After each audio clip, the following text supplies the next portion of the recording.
All right, what's up, everybody? Welcome to the Lions Pit podcast. I am your host, Nick Gomez. With me today is my good friend, Andrew Craig. Andrew, Hey, thanks for being on today. Yeah.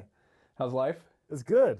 I didn't even know the name of the podcast. Lions Pit. The Lions Pit, yeah. Let's talk about that. Let's. Okay. I would love to. So it does have like a biblical background. Speaking of Benaiah, who is a biblical character, he's one of King David's mighty men, so he's like the head of his security. Very familiar. Oh, nice. But he one of his like big feats of strength and heroism is he goes into a lion's pit on a snowy day and slays a lion. And so that's kind of the whole premise behind the podcast. I was kind of telling you a little bit, like, what did you do that most people would have been afraid to do? Yeah. Because he, like I said, it's kind of the beginning of his like hero story. He slays a lion, whereas most people would have ran away from the lion. He goes after it and pursues it.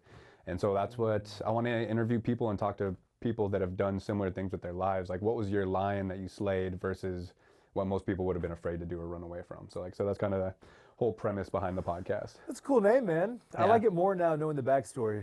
Yeah, you didn't like it at first? Yeah, I was like, Lions Pit. Yeah. The Lion's Pit. Yeah, but now I'm totally into it. Yeah. Very cool. A lot of people have said I should have went Lion's Den because it's more referred to as a lion's den, but in the Bible they refer to it as a pit. I would keep it with the biblical thing. Yeah. Yeah. Keep it accurate with the Bible because Lions Den just makes me think of Ken Shamrock's fight team. Yeah, menace. Not as big on that. Yeah, not into it. Yeah, understandable. Cool stew. Yeah, man, studio's great. It's beautiful. I mean, I'm so fortunate to be in here and know the people that I do, and really can't argue with everything we got in here. It's fantastic. This is Ep1? This is gonna be episode 1. Okay, sweet. Yeah, you're my first guest, dude. I figured Yeah. I'd come out guns blazing. I like it. Yeah. Do you So think the mic picked up on me twirling around my ice in there? Oh, probably. Yeah. Yeah, I let's love that. try to keep that noise to a Yeah. minimum if you could. Sweet. Yeah. So let's, having said all that, let's get into your story a little bit, because I feel like, as you know, I've worked with a lot of fighters, but I feel like you have a little more unique story as like to why you got into it, and I know like your cousin got you into it a lot, right? Yeah. Yeah. Let's track back to a young Andrew Craig and real quick, I mean, F1, we got to talk a little bit about your origin story, too. my origin story. Well, I mean, okay, so for one thing, like, just talking about our connection, you know, I forgot, sometimes, like, some of these connections that we have with our, like, now, like, good friends, I'm like, how do we even meet? Yeah. I always, like Kyle, I'm like, how did this happen? I remember you coming in the gym one day, Just feel like you've always been in my life. and now we always hang out. you Yeah. know? You just started showing up, and now we're best friends. Yeah, and with you is kind of like the same thing. And I knew that you had trained under Lawrence Herrera. Yep. Right, so you were with like Good pool. involved in a lot of say what? Good pool. Yeah, Yeah. Involved in a lot of like Bones' camps, Cowboys camps, Ray Borg's, Dodson. Dodson. Yeah, Yeah. I want to say Demetrius, but I knew it wasn't Demetrius. No, not yeah. the other one. Yeah. Dodson still fighting bare knuckle, right? Yeah, he's a bare knuckle champ right now. I'm not Yeah. surprised. That sport's kind of perfect for him. Yeah, man, he's so quick. Has really good boxing. Has always had really good boxing. So I actually went to high school with John. Did you really? Yeah, he was a senior when I was a freshman. We both played football, and this is a funny story because you've met John. He's like the nicest, funniest, like obviously a savage, but like super nice guy. And he Probably 5'4", 5'5". 5'2", I would 5'2". say. Yeah, For people that don't know 5'3". John Dodson, right? John Like, Dodson fought one for of the the top title twice. 125ers, 135ers in the world for a long time now, mixed martial arts. Yeah, one of the OGs in the game. Yeah. Like Ultimate Fighter, fought for the title twice. Yeah, legend. Super nice guy. Like, you know, he always dresses up like a Ninja Turtle, just cracking jokes. But anyway, so he was a varsity running back, and I was on JV, but we were both number 20. And him and his brother Eric, I don't know if you've ever met Eric, he also does bare knuckle now. Really? Yeah, he got into MMA. I'm not sure like how his MMA career went, but now he's in bare knuckle, and it's really awesome to see. But I walked by him one day and just like sheepishly, like jokingly, I was like, yeah, I'm the real number 20. And they did not think that was funny. Like, they chased me down into the gym. It was him and then another guy named Jake Shiver, big old linebacker, country boy. And they chased me down, and they're like stomping me out in the gym. Not like hard, but like, you know, playfully, like, you know, what's the word I'm looking for? Hazing me. Sounds terrifying. Yeah, it was not great. The only thing I remember being upset about was I had a Discman, in my jean pockets. No. Yeah, they like kicked it. I was like, no, Oh, you kicked dude, my CD. my Creed CD. Yeah, you picked up in broad daylight and scratched it. Yeah. No. Yeah, my Creed CD. But yeah, he was, dude, phenomenal. I think he rushed for like 2,000 yards his senior year. Like, was a really high level wrestler in high school. Yeah. Dodson's a man. Sweet. Well, yeah. Oh, I guess that was like. I mean, I guess when you entered the picture, I thought that was cool that you had come from there and had this really solid pedigree. For our guys now, training under me and training under you now. Yeah. It was such a cool experience, man, being in Albuquerque, because as you know, for a while it was a hot spot for MMA. It's kind of slimmed down a little bit, but I got in there at a good time. Like you said, Lawrence Herrera was, I mean, very much someone I consider a mentor for me. Yeah, he got me. I started training Claudia Gadelia probably about a year and a half before I met Lawrence. So she was in town and she came. I was just a regular like personal trainer at a gym in Albuquerque, and but I knew like I didn't want to be like on the PT side where I'm like just walking people from machine to machine counting reps. I was like, no, I want to train athletes, because I played college baseball and I knew baseball wasn't going to pan out for me. So I was like, man, I got to stay around athletics. It's the only thing I'm good at. And so I got into training, and then Claudia started training there. And dude, at this time, I kid you not, I knew nothing about MMA. If you were to ask me like what's the difference between jiu-jitsu and Muay Thai, I would have had no clue. Wow, yeah, really? For real. And this was like 2016, like, so not that long ago. Oh, snap. Yeah, and this is, I mean, again, Albuquerque this whole time is like popping off, like Rashad Evans, Keith Jardine, like all these big names. I was baseball, which is funny because not a lot of big name baseball players come from Albuquerque. I knew that's the Isotopes too, right? Isotopes, yeah, from The Simpsons. Yeah, we pulled it from The Simpsons. They had a big vote because it used to be the Albuquerque Dukes like a long time ago. I'll be quirky. Albuquerque. To move in the team to New Mexico. Simpsons is great. But yeah, so she comes in the gym that I'm training at. I didn't really know anything about her, and she was #1 in the world at the time. She'd just come off her second title shot against Joanna, and being a coach on The Ultimate Fighter. And I was like, oh, cool, like that's really cool. Like I don't know anything about MMA. I knew boxing, like classic boxing from watching ESPN Classic with my dad, like Muhammad Ali, Joe Frazier, George Foreman fights, and I did a semester of wrestling. Oh, I grew up a big WWE fan. I don't think that counts. Oh, wow. It was WWF, and WWE doesn't Went to count. my first show recently, by the way. Oh, yeah? Yeah. How was that? Not my thing. Yeah? Yeah. I don't think it'd be my thing as an adult either. Okay. It's, but man, as a kid, I loved it. I was just watching, and it was like Randy Orton came out. Yeah. And it was at the Moody Center. And the place there wasn't an empty seat in the whole place. We were in the nosebleeds. There were like 8 seats to the right of us. Yeah. And there was like a Filipino family or something with probably 11 people. I mean, they had people sitting on laps. Oh, no way. It was so freaking packed. Is that legal?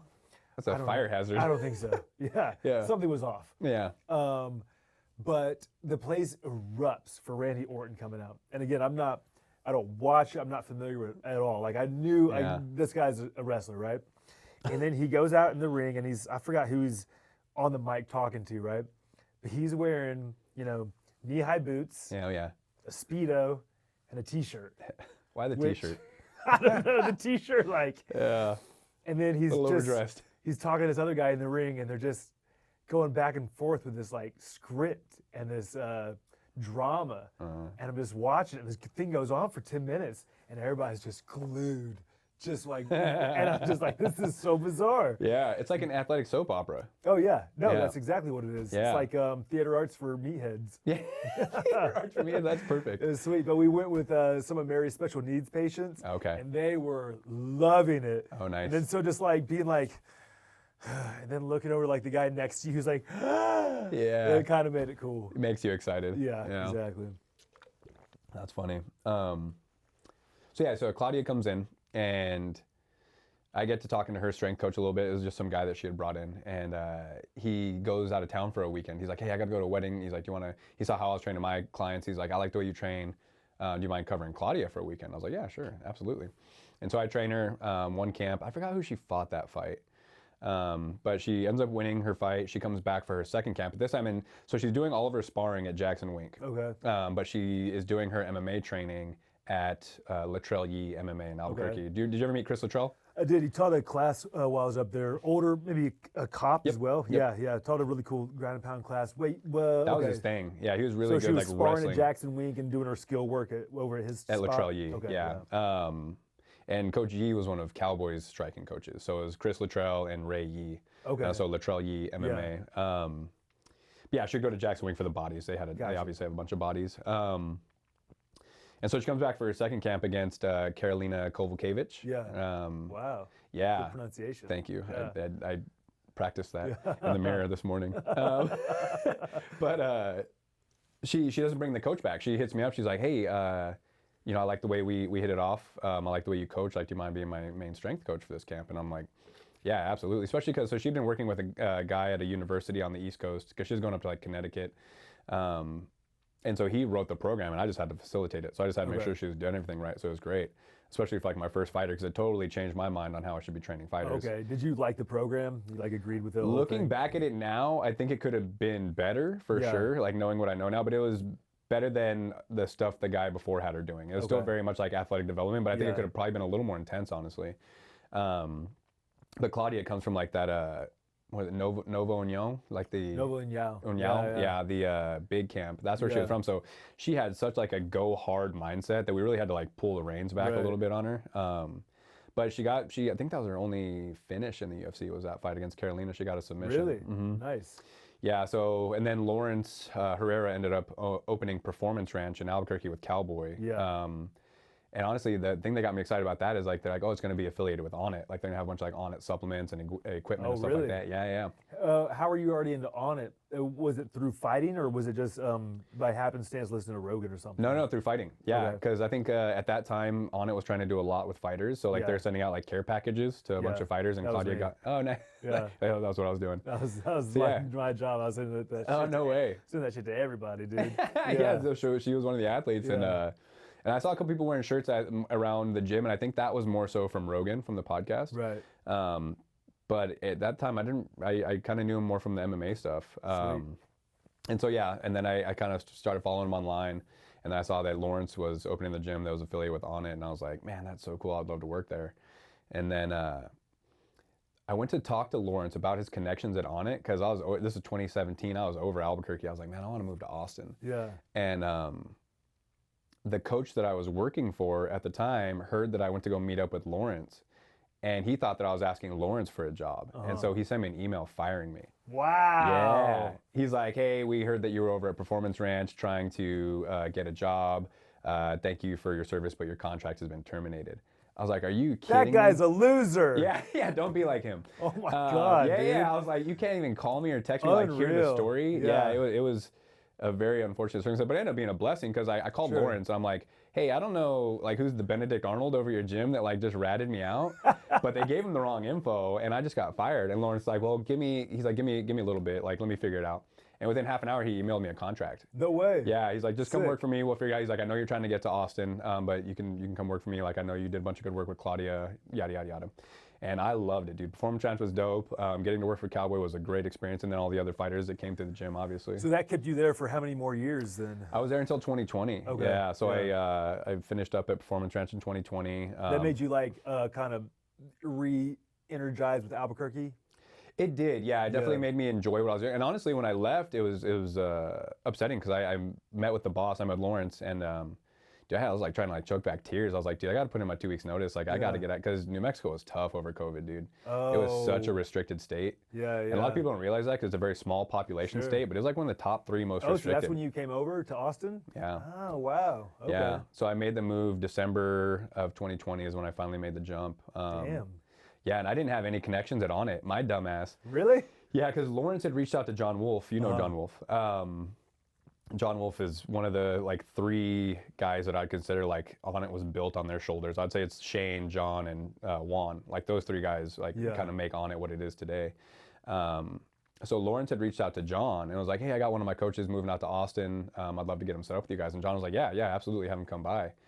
And I don't know if it was like imposter syndrome or what, but I was like, I don't deserve to be on it.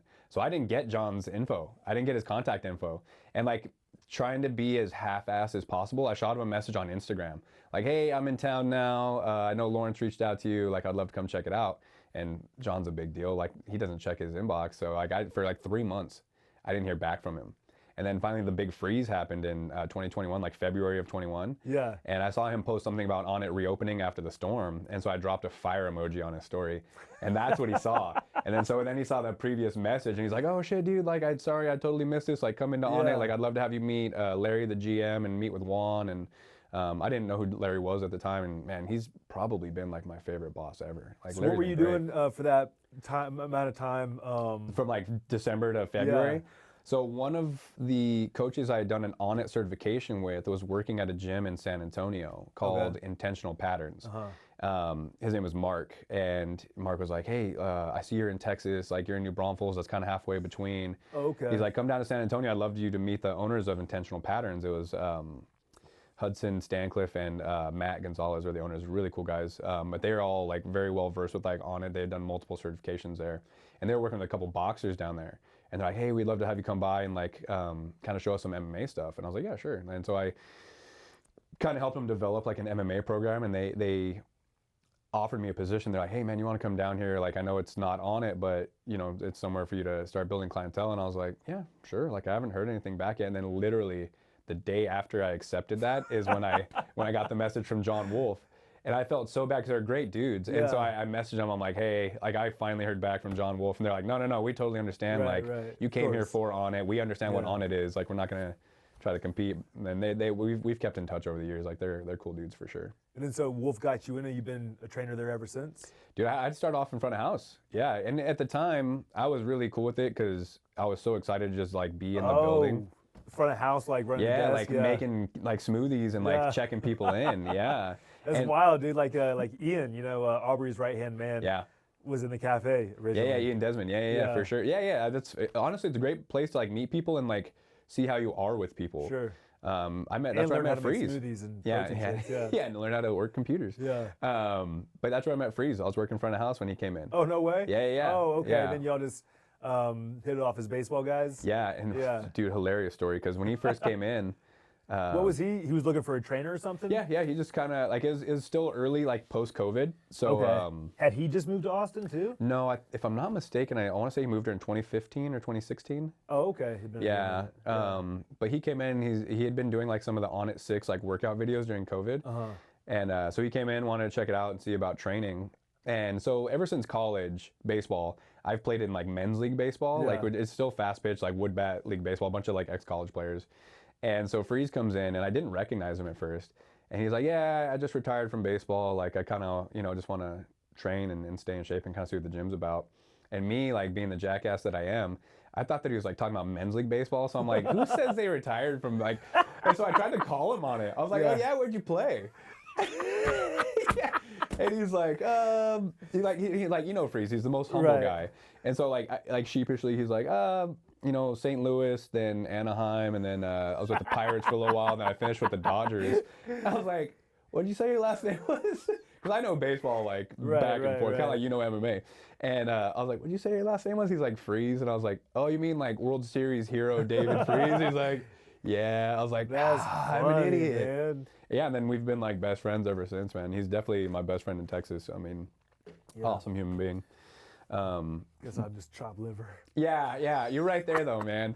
Dude, that's so funny because of all people, I thought you would have known as soon as he walked through the door. Yeah, especially because he's such a name of the Cardinals, and I'm a huge Cubs fan, and they're huge rivalries. And just in baseball, you know what the guys look like, as opposed to football. Sometimes, like, they're wearing helmets all the time and stuff like that. It's sometimes harder to like recognize them as exactly who they are, you know? Yeah. But he came in wearing like Jordan sweat shorts and like a big baggy shirt. I'm like, who's this? And I think he had Jordan shoes on too. I'm like, who is this guy? Oh, it's so good, dude. Yeah, but yeah. So you've been training Freeze for a few years now? Yeah, a little over 3 years now. Oh, dude, that's so good. Yeah. Dude, it was so fun. We still talk about that, like how funny it was, because I didn't recognize him, and now I'm like, oh, I know exactly who you are. Right. Because we used to do, I don't know if you ever did this, like playing video games. Like if you're playing against buddies, you'd like kind of do like a fantasy draft and like just stack up teams and then play against each other. Yeah. And so my buddy and I, we used to do that for MLB The Show, like back in the day. And this was right after Freeze won the World Series MVP in 2011. And so he would like get Freeze as his third baseman on his team. I'm like, bro, that guy sucks. Like, I'm like, I'm getting Adrian Beltre. And I even told that to Freeze. He's like, yeah, I would have got Adrian Beltre too. But Freeze was a beast. I mean, he's he's a legend. But oh, that's so good, dude. yeah. I was telling you the other day, our Old Man Fight Club, Old Man Fight Club for the viewers out there. It's our morning, Tuesday, Thursday morning private lessons with our Old Man Fight Club. It's just a bunch of like good old boys from around Austin, you know. Yeah. And I mean, half these guys are like 5th generation Texans, 4th generation Austinites, which is just crazy. Deep roots. But we had like 9 guys in there the other day, and 3 of them was retired professional athletes. Yeah. Freeze, professional safety on the Vikings, Sendejo, like 12-year NFL vet, and then Jake safety Travas. for the Rams Super Bowl champ. Yeah. Hilarious Old Man Fight Club. None of those 3 guys are old either, by the way. Like still no, I very think much they're savages. younger than me. Or 2 of them are younger than me. So, yeah. Freeze might have you by a little bit. Exactly. But yeah. That's wild. I wouldn't want to hold pads for those guys. Dude, yeah, they rip really hard. You know, I've got a couple guys on the team though that rip harder than that. Yeah. Like, I've got like Keith is a guy that like really just when he throws his right hand or his left hook, it's like, how is there that much stink on that punch, man? Yeah, it's different. Not a huge dude, but just like the way he moves his body and the speed at which he does it is just crazy powerful. Yeah, Shane Keefe, big up and coming guy. Yeah, but those 3 guys, it wasn't so much how they hit, it was just how coachable they were. Awesome. Like I remember I told Sendejo, I was like, okay, I want you to throw a liver shot, right? I want you to throw that left hook that you just did and then slip like this and slide in. And he goes like this. And he did it once. He goes, no, not like that, like this. He goes, like this. I go, yeah, like that. Like that. Which usually for people, like, I mean, that's like maybe in a month, we'll ease into that, you know? And he just like, whoop, boom. Yeah, second try. That's unbelievable. Yeah, different athleticism. Yeah, not me, dude. Yeah. That's really cool. Hilarious. Let's get into your MMA story a little bit now. Okay, let me check the time. Oh, yeah. Okay. 10:55, yeah. How'd you know that? Got a watch on. Okay. It's on airplane mode. Yeah. Would you want to talk about me? Yeah. Let's talk about how you, because again, I feel like, because like I said, I used to know nothing about MMA, but since That's so funny. I didn't know that you got into it that late. Yeah. I figured like you would have already kind of been a fan of the sport for a while. No, I know. It's really funny because like you got into it, I was already retired. Yeah. I know. Hilarious because like I'll talk to Freeze and he's like a big MMA fan. Oh yeah. And I'm like, dude, you know more than I do. And but everyone just like again, it's very much like a part of my life now, and I've gone back and watched a bunch of old fights, especially with like John Jones, because I got in towards like the tail end of his light heavyweight stint. Right.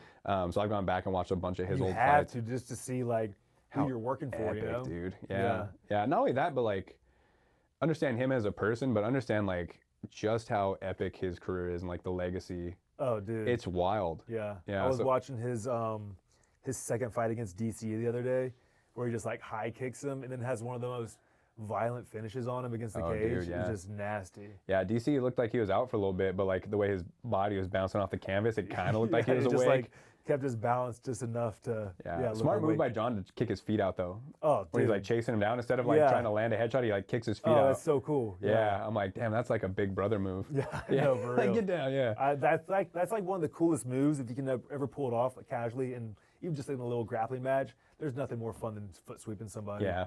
My cousin used to do it to me. We would like, boom, like, you know, shake hands, get ready to go, and we're like this, you know, and I'm like so serious, and he just like taps my shoulder and kicks my foot, and I fall on my back. You're just like, I feel like a turtle stuck upside down, you know? It is terrible. That's hilarious. But yeah, man, I was late to the game. That's so funny, man. No, yeah. And like I said, I've gone back and I've watched a lot of fights, but man, and being in Albuquerque, you knew names. You know, I knew when GSP came through, Jackson Wink. Yeah. But then I hear like other names coming through, like, I was like, I didn't know Overeem was here and like stuff like that. I was Arlovsky and Overeem were there for a while. Yeah. And then people love them. Did you ever meet Keith Jardine? Yeah. I had a little round, grappling round with Keith Jardine, and he absolutely mauled me. Yeah. Just like, I couldn't believe how big he was and how strong he was, and like how fast he submitted me. Oh yeah. I was like, because I was in fight camp, I was feeling good. I was up there with Tim. I had gotten some rounds with John Jones already, gone with Cowboy, Kyle Noak, Phil Hawes. Yeah, names are up there, dude. Rustam Kabalov. It was like, there was a big crew over there. Clint Roberts. Yeah, You know yeah, him? yeah, yeah. Clint We got Roberts. Cheeto's been through there. Yair's Yeah. been through there. Like, And yeah. then I got this one round with Jardine, and he just freaking smashed me. Yeah. Yeah. It's funny because like the Dean of Mean, and he looks like a menacing individual. Like he Right. plays like bad guys, like as an extra in Right. movies. Such a nice dude. Oh yeah. Yeah, he had I don't know if they still have it, but they used to have Caveman Coffee. What's it? Still no more or what? I have no idea. I just haven't seen it in a while. Yeah, I haven't heard about it in a while, man. They had But a they were kind of like warehouse. some of the first guys on the scene as far as being like cool ex-athletes or ex-something in that coffee space. Yeah. Black Rifle's kind of taking that over with a lot of the vets, like Matt Best and Evan Hafer and those Yeah. guys as being like entertainers and also, content guys and doing a badass product. Yeah. The Caveman Coffee for a while, that was the jam. I Yeah. mean, On It carried I was gonna Caveman say, yeah, On It Coffee. had it, Yeah, I think Tate was on our list for like one of our sponsor guys to get a monthly nice. allowance for a product. Yeah. Yeah. Yeah. Man, they actually had a really cool like brick and mortar shop in Santa Fe, New Mexico. And then it was called The Cave, but it was Caveman Coffee. They actually had two. One was connected to a CrossFit gym.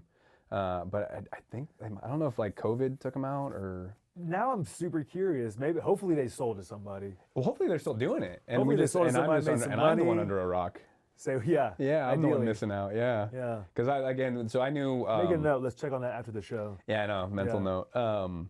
That guy Moses that used to train at Latrell Yee, and he was their manager for their warehouse. Okay. And it was pretty close to where Latrell Yee was. So I used to go over there and I bought like coffee cups and like bags and stuff like straight from the warehouse. Good product though, and I really like their whole like pirate kind of theme they had going on. They would come down for a couple of Austin events. I think the Naturally Fit Games. Okay. Because Curtis and I would do the On It Invitational there, do like this big jiu-jitsu tournament, right?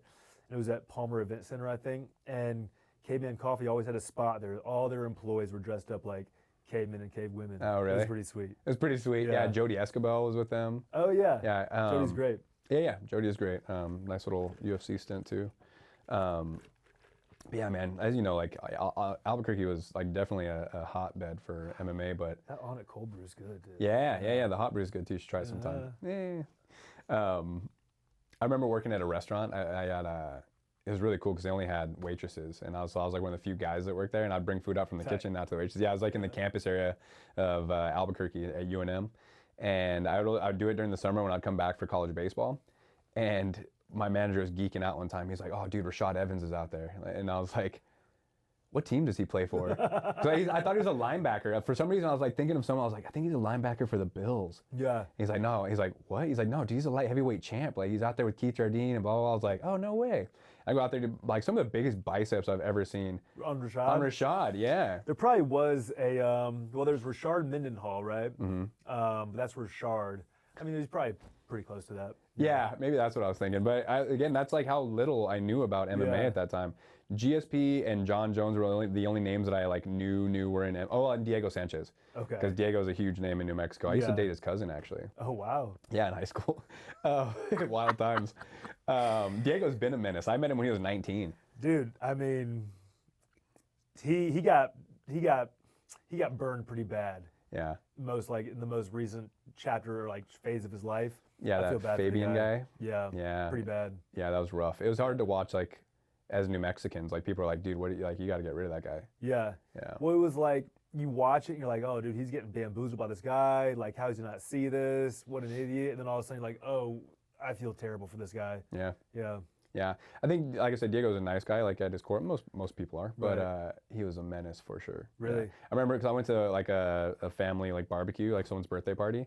And he's, again, like, 19 and just going AWOL on a trampoline, like, just doing all kinds of flips and, like, messing with all these little kids on the trampoline. I'm like, damn, that guy's, like, wreaking havoc over there. And I had no idea who he was. And then like a year later, I saw the girl that I was dating at the time. We had broken up by then.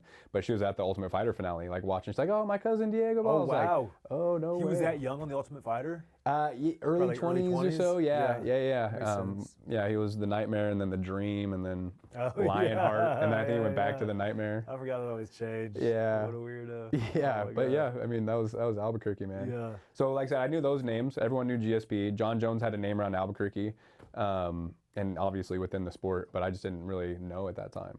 And like I said, started training Claudia, and then took off from there. The rest is history. The rest is, as they say, history. And now you're a golfer. Now I'm a golfer, yeah, on the very super amateur. What'd you shoot the other day? 84. Did you really? Yeah. No way. Shot an 84. This guy, dude. Man, we got the scorecard. I don't know. You kept it. What'd you shoot? 98. No way. I thought you did better than that. I had a couple of blow up holes. Yeah. Yeah. Yeah, Like- a couple reloads. Yeah, a couple of reloads. Losing your first ball just makes it tough to, play par golf. Well, the thing was, I don't think you lost your first ball. I think it was a better shot than you thought it was, and you instantly hit a second one. On hole 1? Yes. Yeah, I played that one. I'm just talking about on all the other holes where my first shot sucked. Yeah, my first ball on every other hole. Yeah. That's tough to come back from. No, man. yeah, it is. But broke 100, so Yeah, got but that going for me. You which is nice. that's nice. That's a benchmark for sure. But you got a good swing. It's getting there, dude. Yeah, and I said this to I was talking to Dallas the other day. No, I'm sorry, Cade. I was talking to Cade.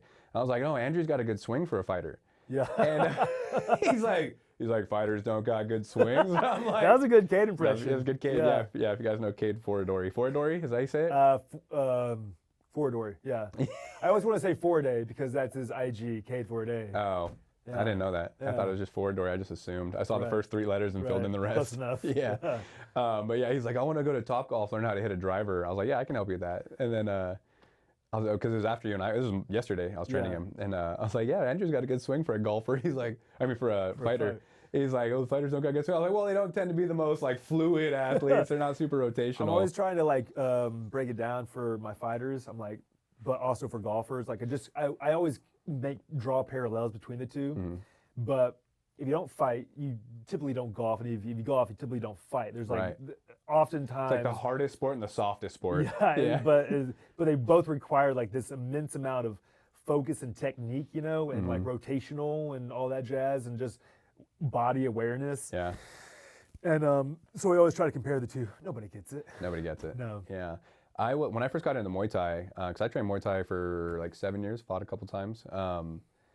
Luckily, I had a coach that had a little bit of knowledge about baseball, so he was really good at relating rotation and throwing a tomahawk elbow. It's kind of like throwing a baseball. You kind of come back and then lead with it. I'm like, oh, that makes sense. So he had stuff like that really helped me out. But Cade and Dallas are kind of like that new generation of athletes that started off in a traditional athletic sport and have now come into MMA, and you're starting to see more and more of it. And I always compare Dallas to a big Sean O'Malley. He's just so smooth and slick. Moves a lot like him. He can even do that Sean O'Malley slide shuffle feint, both feet coming in. Yeah, Dallas super athletic like that. Big. When Dallas first started getting into it, I knew he'd be good at it just because, you could tell how much he wanted it even from an early age, when he's first getting into it. But I've always thought that, and maybe because it's the sport that I really suck at, basketball, Yeah. I'm like, this sport is so hard. Yeah, it's awful. If you're good at this sport, you can do anything, right? Yeah. It takes so much proprioception, you're using both hands. Yeah, spatial awareness. Yeah, you're dribbling, the offense, the spatial awareness, everything, the touch on, the touch plus the physicality. It's a tough sport, right? Yeah. And now if you add in, you're not flopping, but you're being violent instead. Yeah. Dallas perfect at that, right? And so very violent. Yeah, I knew that he would be able to pick up on how to do it, just like that athleticism would help him progress quickly. Yeah, which it has. Yeah. Oh, for sure. I haven't known him since the beginning like you have, but you see how athletic it is, and I see. And Grant, I know he's been to Thailand and he's trained Muay Thai for a long time, but now that on the pro side he can start throwing elbows. Oh yeah. It's dude, that's maybe your nastiest weapon. Dude, his first 2 guys, up. he's sliced the dudes. Yeah. Bloodied. And and he just stays pretty. Yeah, stays pretty. Yeah. Prettiest guy on the Prettiest roster. guy on the roster. That's Fury what he FC. says, yeah. Yeah. So he's got a Playboy. fight November 3rd. November 3rd. So let's talk about this. You got a couple guys on the card. Okay, so next guys we got with fights coming up. So I'm the head MMA coach at 10th Planet Austin, right? Let's get into Andrew. Yeah. Head MMA coach, 10th Planet Austin. There's the clock. Perfect. So we got a very competitive team right now. It's awesome to see, man. Oh, dude, it's super cool. Yeah, young, Because for a stable. while, I was teaching a little bit of it, but I kind of didn't really know what I wanted to do with my life. Mm-hmm. I'd kind of I'd gone through a couple of phases already. I'd done the fighting thing, gone to the UFC. I'd worked on it for, like I was close to 7 years at that, and I was teaching some, and I wasn't like sure which one I really wanted to like, which avenue I wanted to take off with, or if any of those, right? Right, yeah. And so I was coaching a little bit of MMA, and we had some other coaches like filtering and stuff like that, and I never really took the reins because I really wasn't sure if that's what I wanted to do. Right. And I also wanted to make sure, if you're gonna be like a leader of young men and try to take them to the next level, you got to make sure all your shit's in one sock, right? You got to make sure things on the home front are good to go. Right. And at that point, like I was still like, just kind of, I wasn't sure where I wanted to go with my life. Yeah. So I didn't want to be in front of those other guys, like teaching them. Yeah. Yeah. And I finally did, and it's just blown up. Dude, and so now we got Luis fighting September 19th, Billy Bob's, and September 19th. September 19th. He's right around the corner. Yeah. That's quick. Sweet. Yeah, okay, quick. dude. He's Luis a violent has been, guy. He's 8-4 as an amateur, man. He's been ready for this moment for a while. Yeah, chomping at the Super bit. good, yeah. So, and that's at Billy Bob's, which is cool because being from Texas, Billy Bob's is like, I've got country music CDs from high school. They're like live at Billy Bob's. Is that the place right by the Stockyards? Yeah. Oh, Or no it might way. be by the Stockyards. It's in Fort Worth. Yeah. I've never been there. Yeah, that's funny as you say that. Like, kind of side note here. Yeah. I had an album. It was Modest Yahoo live at Stubbs, No way. and I didn't know Stubbs was like an actual like barbecue spot here. And I was like, "That's Stubbs, like Nice. Modest Yahoo live at Stubbs." Modest Yahoo. What was their song? Oh, King Without a Crown. There Yeah, it is. Stubbs. That was Yeah, the yeah, one. Yeah. yeah. That was good. Yeah. Yeah, I think I had like Pat Green or Corey Morrow live at Billy Bob's. Dude, And, I might have to go to that. September 19th? It's a Thursday. Oh, maybe not. Yeah, try to. Yeah, I'll try. Oh, so far only him on the card, but we got this other kid that just joined us. He's 25, 26, Cristobal Ibanez. Has he been working out with y'all No, I yet? haven't seen him yet. He's like 7-1 or 8-1 as an amateur. Okay. Originally from Chile, moved here when he was, I think, 18. Been in Miami and just moved to Texas not too long ago. Really skilled, trying to get him his pro debut as well. Oh, sweet. Then October 6th, we've got. It's my birthday. Really? Yeah. Nice. Are you going to the fights? I think so. Sunday in Houston, we got Cade, CJ, and Sean right now. He's been kind of injured, played with an injury, so we might be pushing him to a later card. Then November 3rd, Dallas, Keith, and Devin, kind of like our A team of the pros. Yeah, nightmare. All with tough fights. Dallas fighting a former Division I wrestler at Penn State, which can be a tough fight, but I think Dallas can really like showcase and make this guy look bad in this one. Yeah. Yeah, and Keith, like we've talked about, is one of the most talented guys that we have. Like one of the most talented guys I've really trained with anywhere, being at like, I've been in South Florida, ATT, Colorado, Jackson Wink, all over the place at these, big camps, and Keith is still kind of one of those guys, like top guys. You see that elite talent. Yeah. And Dallas, obviously, and then Devin's a a killer. He's got a title fight for 155 for Fury. So that's going to be a title fight on November 3rd? Yeah, assuming he wins that, then it'll be on the short list for the UFC or Dana White Contender Series. Very nice. Yeah. Yeah, he's a menace, man. So his last fight was the first time I've seen him fight, and his opponent was tough. Dude, Devin's such a dog. Such a dog. Yeah, I was like, gosh, dang, this kid can scrap. Yeah. Because I've met him. He's come into the gym a couple times and worked out with us a little bit, and then I've drilled with him a little bit at 10th Planet, and I'm like, nice. this guy knows what Him he's on doing. the pads, too, just like has his power. Like, damn, dude, you're hitting hard. That's how I felt about Luis. Yeah. Because we did like mitt work, like I'm holding mitts for Luis, and I'm like, dude, this mother is punching the shit out of my hands right now. I'm like, Luis this guy has can this crack. left kick from hell, dude. That, really? If he starts landing on people's bodies, they're going down. Interesting. Yeah. I'm excited to watch him fight. Yeah, he's got a tough fight, but I mean, they're all tough at this point. Right. Yeah. Once you get to that level, like they're all even Cade he's 3-1 as an amateur. Dude, yeah, even those it's only tough fights from here on out. Now. Yeah. Because he'll be in line for a title soon, right? Assuming he wins this next one. And then you get into the question or the I guess good problem to have. We have so many guys like Eli. You're like, well, you can wait for the 170 title, amateur title, or just make your pro debut. Oh, like our guy, like Elias. your guy Eli. Elias. We've got Elijah and Elias now. Oh, we I don't got know if I met Halpern. Elijah. You know Eli. Big Eli. Yeah, not that Eli. I had to start differentiating because they'd be like going against each other. Eli, oh fuck, they're both named Eli. Yeah. So Elias. Elias. Yeah. So Elias will have a pro debut, probably, hopefully early December. He's 6-0. as an amateur? Yeah, I think so. Yeah. Yeah. Dang. Yeah, Yeah. So you have dude. guys like you have Keith at 170, Dallas 170, Elias at 170, Sean Magnus at 170. These are all guys that can Dude, make waves. Our 45 to 70 is so stacked. Nasty. So me and this guy right here, Kyle Red Howard, yeah, Animal. we're the coaches there. Beautiful. We got a lot on our plate, man. It's good. Good problem Yeah. to have. It is, but now I've got to make spreadsheets with all the different weight classes and the pros and the records and their weights and their heights and stuff like that. It's the whole thing, dude. It's a whole thing. Yeah. Yeah. Get blood work done. Yeah. I don't know. I mean, I was surprised coming out here. It seemed like some of these like top level guys that you have, they're having a hard time getting fights. Yeah, kind of they were, because I think when you initially came out here, Fury had a lot of these promotions Yeah. had slowed down. It was like peak. And yeah, it was peak. So we were driving to Texarkana. Yeah. Like, oh my God. Yeah, that's a I trek. don't like that drive. Yeah. Yeah. So as soon as I kind of like took the reins and took over and reconnected with Eric over at Fury, I was like, dude, we're not doing peak anymore. Yeah. Also, peak didn't treat us like a promoter should. Oh. They're kind of like, I don't know, it was a weird situation. I think they're doing pretty good now. I think they're on UFC Fight Pass. I know they've got some big names coming through there. So Oh man, you know, Diego Brandao. went through peak. He went through peak. Wow. Yeah, he fought Connor. Diego Brandao Yeah, fought I know Connor. he fought Connor, but not Yeah, but he not went in through peak. Yeah, he didn't fight Connor in peak. Yeah. Okay. Woo. Yeah, no, Connor's not He there. recently fought for peak. Within the last year, for sure. Wow, dude. Yeah, yeah. I think I want to say there was like a big brawl or something in the stands, or he went into the stands. There was a. That's I'm glad I never made it as far in my career as he did, but I would never want to backtrack that far either. Right. You know? Yeah. Exactly. Like I said, especially because he fought Connor. Right. He fought in the UFC in general. Yeah. And then you backtrack down to peak. It's like, Yeah. man, what are we doing at this point? Back down to getting in fights with the audience in Texarkana. Yeah. Right. Yeah. Not a Exactly. It's great like, man, look. you should open a school in Brazil or something. Yeah. Yeah. You should be doing more than that. Man.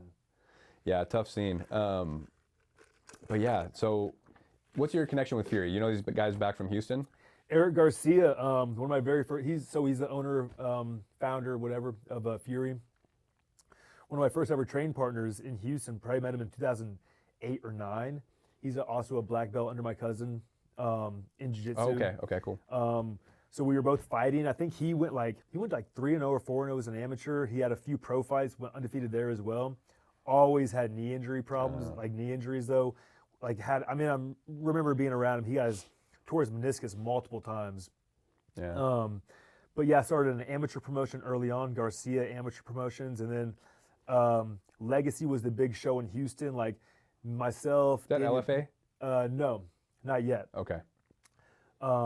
Legacy, Mick Maynard, the owner of Legacy, took a job as a matchmaker in the UFC. Yeah. When he did that, he sold Legacy, or they merged with RFA. Okay. RFA owned by Ed Soares. Okay. Created LFA, merged two of the bigger regional promotions, right? Very nice. Legacy, though, back in the day, myself, Daniel Pineda, Brian Melanson, Derek Lewis, all those early Houston guys coming into the UFC were all under Legacy. Now a lot of the guys going to the UFC are under Fury, like Zach Reese, Matt Schnell, Adrian Yanez, all Fury guys. Anyway, we go way back with Eric, and now he's been doing Fury. He's one of the biggest feeders to the UFC. He's crushing it.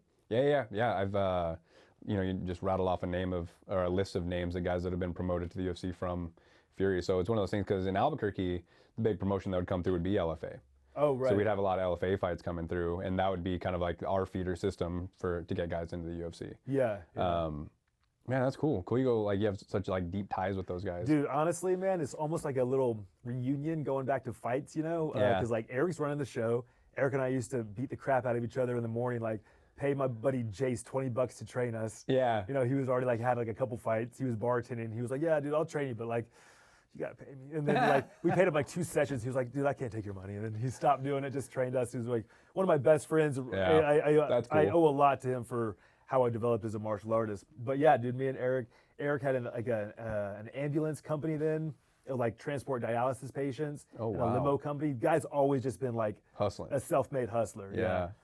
Brilliant business mind, and So yeah, I'll see Eric. I'll see like some of the refs and judges are like my old peers, like guys I used to train with. Yeah. You know, one guy, Jeff Rexler, I think he's a former Marine, HPD. Oh, You no way. know, like a homicide detective or something like Yeah. that. Now he's also a ref for That's pretty cool. the commission. Yeah, I see like I'll coach against guys I used to spar against, which is it's awesome, dude. Yeah, that's cool. So it's cool that it's come full circle. I never really knew if it would, and I'm super happy it has. It's cool to see, and it kind of seems like that you're leading, and from my perspective, this like big uprising of like Texas talent. Obviously, there's been some names before, but it seems like there's like some bigger names starting to pop off. Because again, coming from New Mexico, a lot of guys came from New Mexico, like Carlos Condit, John Dodson. For again being a very small population state. So now that I'm out here and I'm like starting to like see more Fury fights, and I'm like seeing like some of these names coming up, I'm like, oh dang, there's some. Dude, they're right on the brink. It's a hotbed. Yeah. You see a lot of guys with Safe in Dallas, Yep. And then in Houston with my buddy Corley and Eve Edwards and Alex Morano. Like there's a big, contingent there. Now we got our Austin thing going on. Not even at my gym or our gym, you have other guys like Damian Anderson, one of the B team guys. He's a black belt, but he's undefeated in fighting right now in MMA. Oh, no way. And his striking looks awesome. Okay.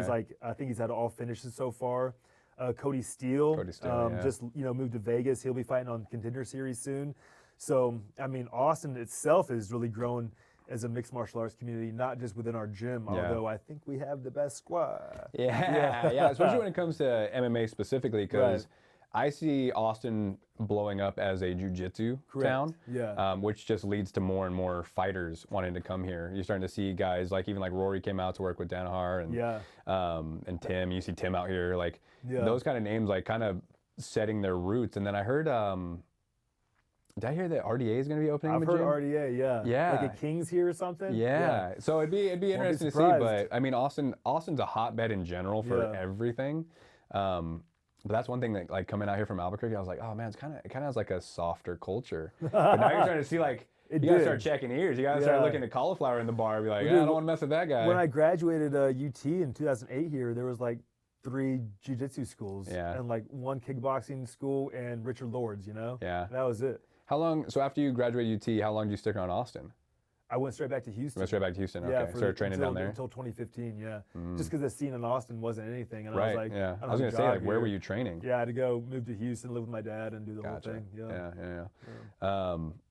Sick, dude. Yeah, it's really cool to see, like, everything that's popping off with the gym and all the guys that you're working with. Yeah, hopefully 2025, dude, we get, like, somebody in the big show. Yeah. I mean, the way it looks, and again, like, you've been around the game for a long time, so you know talent, like what to look for, and especially when it comes to like mindset for fighters, because you can have guys that can be as talented in the world, but if they don't have the right mindset, then all that talent's going to get you into the top 5, but it's not going to get you where you want to go. Yeah, and important to note that I'm learning a lot about coaching. Like I've been coaching for a while, but I've not been coaching in this position with a squad like this.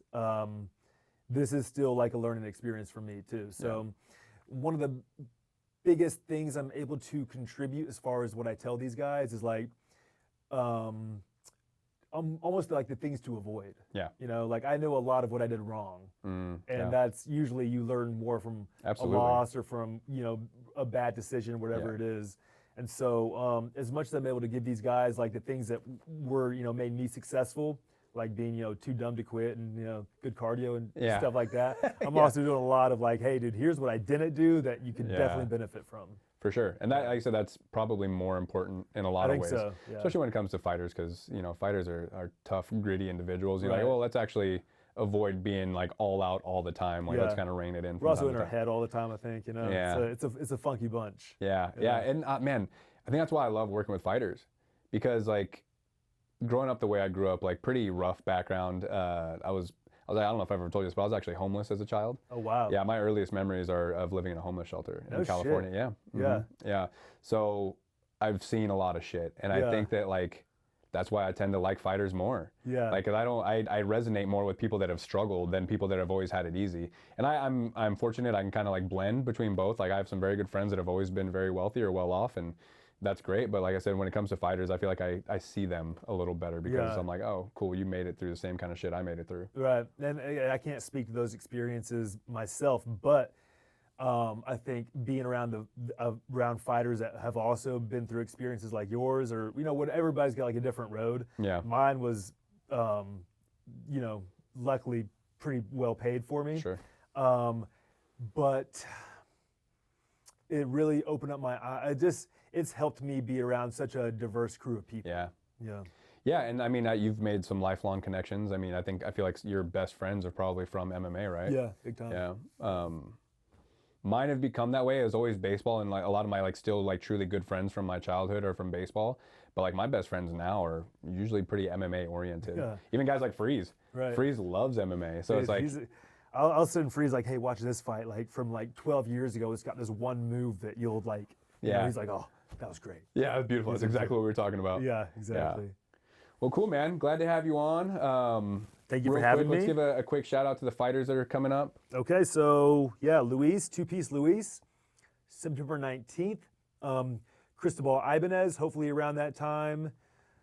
Cade Foradori, CJ Dismore, Sean Magnus, Dallas Dodge, Shane Keefe, Devin Dixon, Elias Goley. Yeah. I mean, it's Big not going to names, stop, yeah. dude. Can't we're gonna stop, be won't busy. stop. Yeah. I mean, the momentum's so good for the team right now, and it just seems like more and more dogs are coming. Yeah. Like Luis, Devin, Yeah. this new kid from Chile. Like, Right. you guys are building a name over there, man. And seeing how, because I worked with a lot of the younger fighters at Jackson Wink. Yeah. I worked with some of the big names too, but like the groups that I would work with tend to be like the younger fighters. Man, you guys are putting out a product. It's really becoming something cool to see, and it's becoming like a true camp is what it looks like from the outside looking in. Yeah, well, I appreciate that because it feels like that on the inside looking out. Cool. You ever think about your exit for your podcast can be like a golf exit, like take off a hat and shake hands? Yeah, I know. Yeah, you gotta be quiet. Wave to everybody. But yeah, man, awesome having you on. We'll have to run this back again. Yeah. Always a pleasure chatting with you. Thanks, man. Yeah. All right, guys. That was the Lions Pit. Appreciate y'all tuning in. Again, I'm Nick. This is Andrew Craig. We'll see you guys next time.